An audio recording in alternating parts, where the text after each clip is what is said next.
ஆம்பூர் அருகே வெளிமாநிலத்திலிருந்து கடத்தி வரப்பட்ட 20 லட்சம் ரூபாய் மதிப்பிலான செம்மர கட்டைகள் மற்றும் கடத்தலுக்கு பயன்படுத்தப்பட்ட 2 கார்களை வனத்துறையினர் பறிமுதல் செய்தனர்.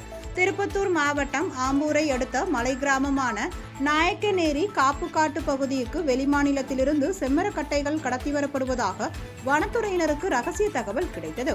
அதன் பேரில் வன அலுவலர் பாபு, வனவர் செந்தில் தலைமையிலான வனத்துறையினர் காப்புக்காட்டு பகுதியில் தீவிர கண்காணிப்பு பணியில் ஈடுபட்டனர்.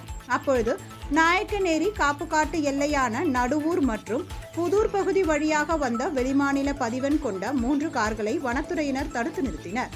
அப்பொழுது கார்களில் வந்த கும்பல் 2 கார்களை விட்டுவிட்டு மற்றொரு காரில் ஏறி தப்பியது. இதனைத் தொடர்ந்து கார்களை சோதனையிட்ட வனத்துறையினர் அதிலிருந்த 20 லட்சம் ரூபாய் மதிப்பிலான 18 செம்மரக்கட்டைகள் மற்றும் கார்களை பறிமுதல் செய்தனர். மேலும் இது குறித்து வனத்துறையினர் வழக்கு பதிவு செய்து கடத்தல்காரர்கள் குறித்து தீவிர விசாரணை மேற்கொண்ட போது நாயக்கநேரி நடுவூர் பகுதியை சேர்ந்த ராமகிருஷ்ணன், சக்திவேல் உள்ளிட்டோர் என்பது தெரியவந்தது. இந்நிலையில் தலைமறைவாக இருந்த இருவரையும் கைது செய்த வனத்துறையினர் மேலும் சிலரை தேடி வருகின்றனர்.